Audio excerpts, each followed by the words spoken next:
You can see the path of destruction this tornado took as it ripped through this parking lot, flipping over this truck. There is hope that tonight could be the end of an 8-week strike. Give us an idea, Senator, if you will, what's going on upstairs? With the height of today's vehicles, you might not be able to see what's right in front of you. Are you guys excited? Yeah!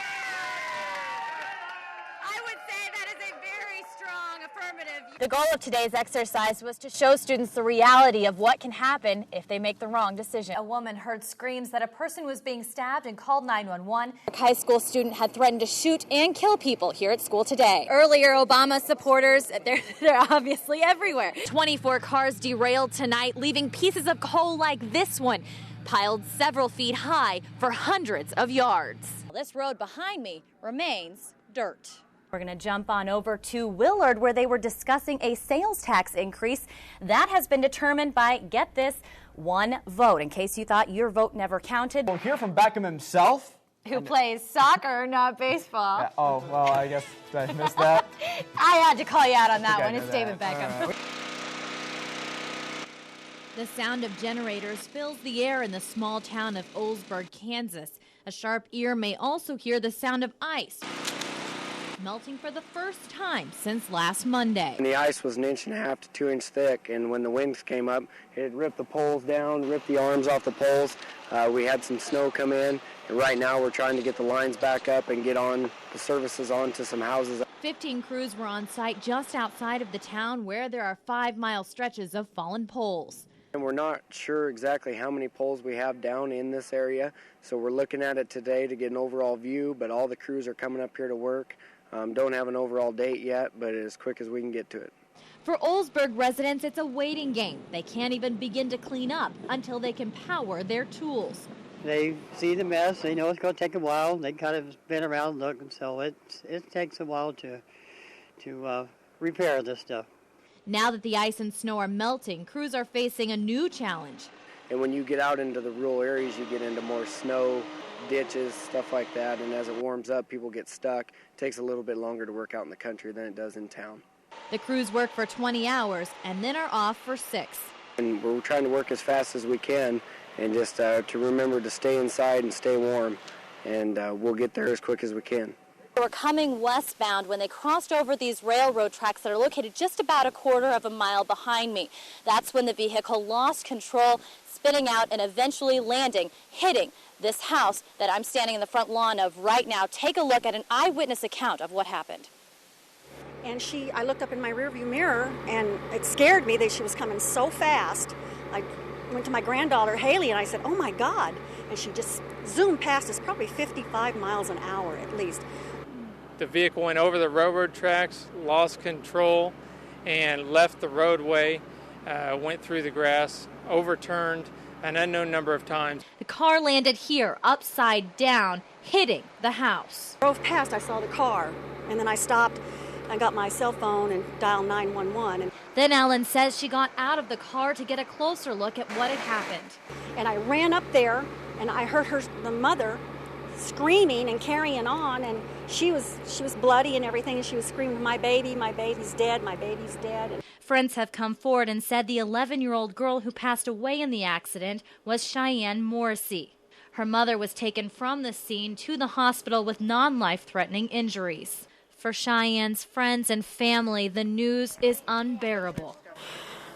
I was shocked. I couldn't help but cry. She would help and everything, and she was the best student ever at our school. Now, unfortunately, Cheyenne didn't survive the accident. Like we said earlier, her mother has been taken to the hospital with life-threatening injuries. A fugitive task force that hunts people running from the law. Why is there a camera crew here? But they aren't the only ones chasing fugitives.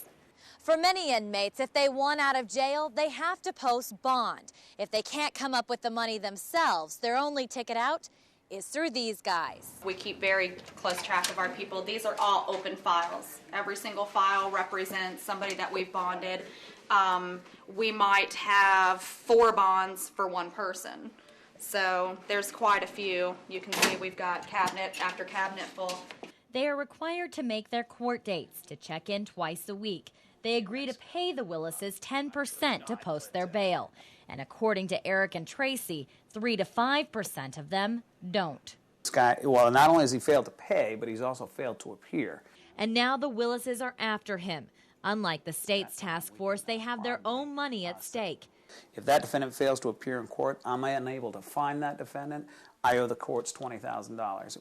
The first step is to do a little phone investigation. His mother. She was supposed to contact him the other day when I talked with you last time. Hello? Yes, is this Geneva? Yes, Geneva. Hi, bondsman Eric Willis with Willis Bail Bonds. How are you today? Then it's time for a house call.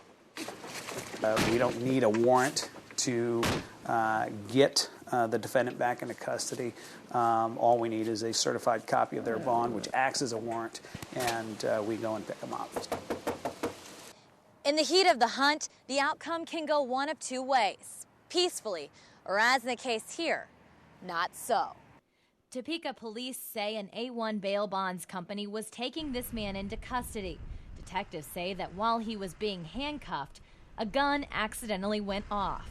He has since been treated and taken into custody. The Willises, like all bounty hunters, understand what they can be up against. You can't let it overwhelm you or slow you down at all. You know it's at stake, and you have to get the job done. If I have to fight, then just as the law enforcement community does, if the fight's on, and you have to do what you got to do. But bounty hunting is their passion. Yeah, we get dubbed Dog and Beth of Kansas quite often. They even keep his picture nearby. Rachelle Davis, 13 News. It's the day before Christmas and the clock is ticking. Bottom line is that I didn't buy anything, so I had to go out and get something. I'm a dead man. Leonard isn't alone either. Men are always going to be the last minute shoppers. They procrastinate and they're kind of scrambling at the last minute to just find that perfect gift. But what happens when you don't know what the perfect gift is? Our friend Leonard has been married for 43 years. That's 43 perfect gifts, and it's starting to take its toll on him. If I don't give her something, she'll punch me. I'm perplexed. What I'm telling you is the truth. I have no idea what I'm going to get. So we asked Santa what he does when he doesn't know what to get. After all, if anyone should know, it's Santa Claus, right? Well, I'll tell him I'll do the best I can. The best we can. All right, Leonard, I think we've got an idea. Can't go wrong with diamonds. I mean, anything diamonds. So there you go, Leonard. Now your wife won't have to punch you, even though we bet she wouldn't have anyway. And for all of those last-minute shoppers, and even those who have been done for weeks. Merry Christmas.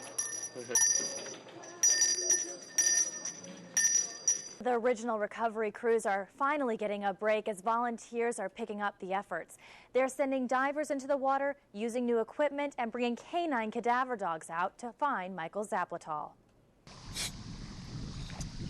The water's running probably 5 to 8 knots out here. Divers teamed up to search areas of interest in the Kansas River. You covered that really well.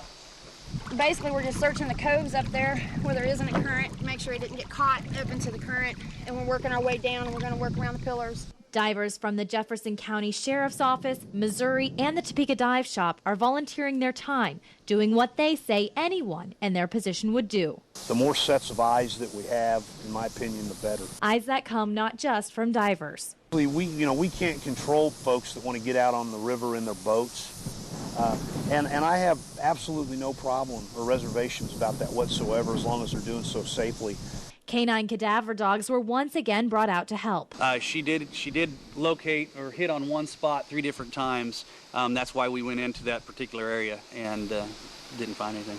A result that is frustrating, but not a reason to give up. It'd be nice to have closure on this. I know the family would like that, and we as professionals, divers throughout the area, would like that as well. It eats on you when you can't do your job. The divers will be out again in the morning. The Topeka Police Department's helicopter will also fly over the area when it's available.